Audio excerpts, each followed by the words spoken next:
Përshëndetje, mirë se vini një episod tjetër solo këtu në episodin e Shkollës së Jetës, në podcastin e Shkollës së Jetës, jam përsëri me ju. Elona Lopari, themeluesja që ndihmon kompanitë të rriten dhe zgjerojnë globalisht, por pa humbur fokus tek qëllimi i tyre, por patjetër dhe të ardhurat e tyre. Në këtë episod doja të flisja për temën e fokusit të prioriteteve të ndryshme kur kompania juaj rritet. Është shumë normale që patjetër në rritjen e kompanisë tuaj rritet dhe kompleksiteti i volumit të punës, i stafit që mbase mund të jetë i zgjeruar, kështu që rriten edhe le të themi prioritetet të ndryshme që ne konsiderojmë si prioritet për kompaninë ose qëllimet të ndryshme që ne vendosim për të arritur në një, le të themi, destinacion të caktuar, qofshin to synime që ju patjetër keni vendosur për vitin, ose synime që keni vendosur për, le të themi, 3 mujorëshe të ndryshme, të mënyrës se si ju vendosni ato qëllimet që keni ose prioritetet që keni.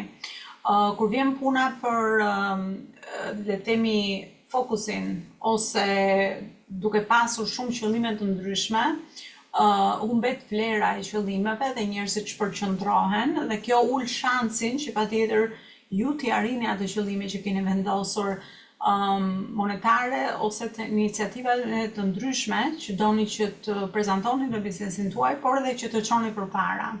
Kështu që është shumë e rëndësishme që të ulni nivelin e, le të themi, lodhjes të vendimarrjes, sepse duke marrë gjithmonë vendime të rëndësishme në biznesin tuaj, ju dhe stafi juaj lodhet dhe patjetër vendimet që ju merrni mund të jenë në një cilësi më të ulët.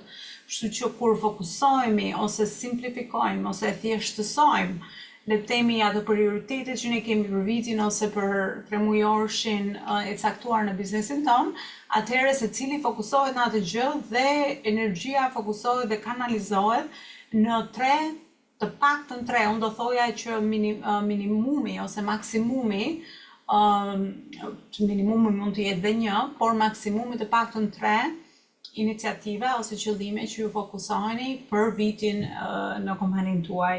Më shumë se aq, zakonisht siç thash, përqendrohen energjinë, lodh stafin tuaj, ju lodh ju, lodh skuadrën tuaj drejtuese, duke fokusuar në shumë qëllime njëkohësisht. Dhe patjetër ul edhe cilësinë e arritjes të këtyre qëllimeve, sepse shpeshherë ne nuk e kuptojmë se duke bërë diçka të re në kompani, sa kohë dhe proces merr diçka për të arritur atë. Shpeshherë u kam vënë re që sidomos nëse nuk e dini se si të arrini një rezultat të caktuar, merr më shumë kohë se ju që kishte menduar.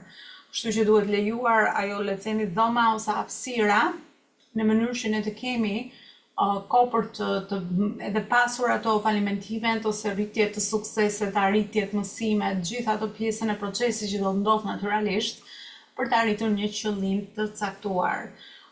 Një diçka tjetër për të pasur parasysh është që të rilidheni përsëri me përse e madhe ju e bëni atë gjë që bëni dhe si këto qëllime lidhen me, le të themi, qëllimin më të madh të misionit apo vizionit apo vlerave tuaja në kompani.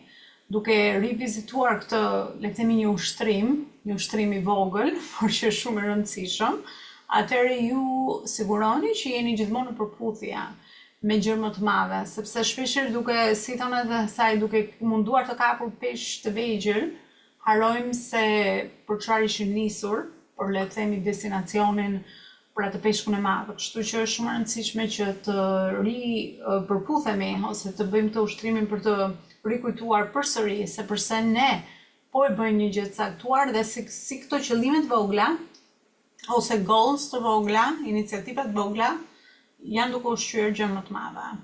Ndryshe do të jetë patjetër do të jeni duke shkuar në drejtimin e gabuar, sepse kompania në fund të ditës kërkon një busull, një drejtim përpara.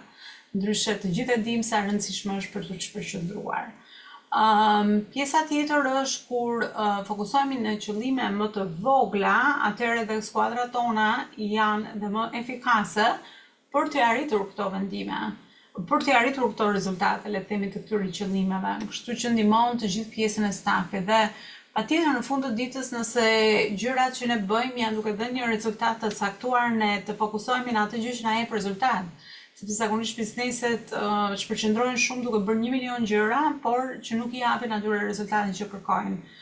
Kështu që duke e kanalizuar energjinë, fokusin në disa prioritete të ndryshme, atëherë të sigurohesh që të pakën e din edhe ku po të vjen rezultati dhe si ta përmirësosh procesin në mënyrë që të arrisësh rezultatin që do. Dhe çdo ditë ti je duke përmirësuar atë proces për të arritur atë gjë që ti do. Duke bërë këtë, ti është më e thjeshtë bëhet pjesa e procesit për të kuptuar se ku të vendosësh energjinë tënde, të stafit tuaj, por edhe të burimeve që ju vendosni për të arritur një gjë të caktuar. Pjesa tjetër që zakonisht humbet në gjithë kompleksitetin që shtohet kur diçka arritet, është fokuset e klienti. Fokuset e klienti nuk duhet humbas asnjëherë. Në çdo gjë që ju bëni, duhet ta lidhni klientin tuaj me gjën që ju bëni.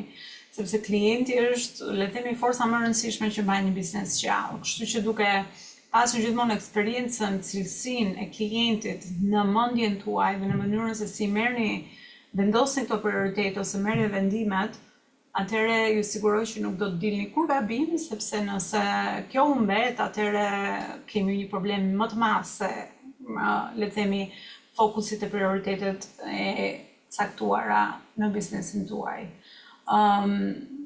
Pjesa në fund të ditës është diçka që ju çojë në një rrugë të caktuar ose në një rezultat të caktuar, në një path të caktuar të rritjes së biznesit tuaj, mos jetë i njëjti proces për të çuar tek ngaja të zëja në fazën ku ju jeni për një rezultat tjetër që ju kërkoni.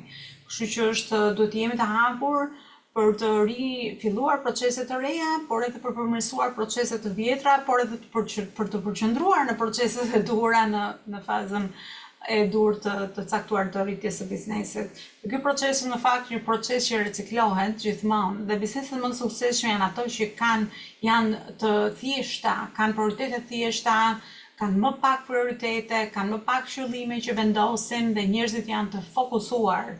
Janë të disiplinuar, janë të fokusuar, sepse çdo gjë që ne vendosim kërkon energji, kërkon kohë, kërkon dedikim, kërkon ushqim.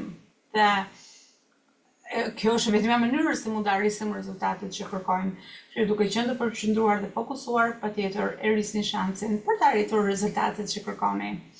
Si gjithmonë, nëse keni nevojë për mbështetje, për le të themi simplifikimin e gjërave që po bëni në kompleksitetin që mund të ndjeni në rritjen e biznesit tuaj, atëherë një telefonat ose një lidhje së bashku patjetër mund të ndihmojë në bisedën për të qartësuar disa gjëra që po ecin apo nuk po shkojnë ashtu siç ju duhet, siç ju do doni, le të themi, në bazë të synimeve që keni.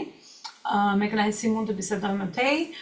Mos harroni të bëni një review ose ta ndani këtë podcast me njerëz të tjerë që ju mendoni mund të jetë i plenshëm për ta dhe bëni subscribe që mos të humbisni asnjë episod të radhës. Ju falenderoj shumë dhe do shihemi në episodin e radhës. Mirupafshim.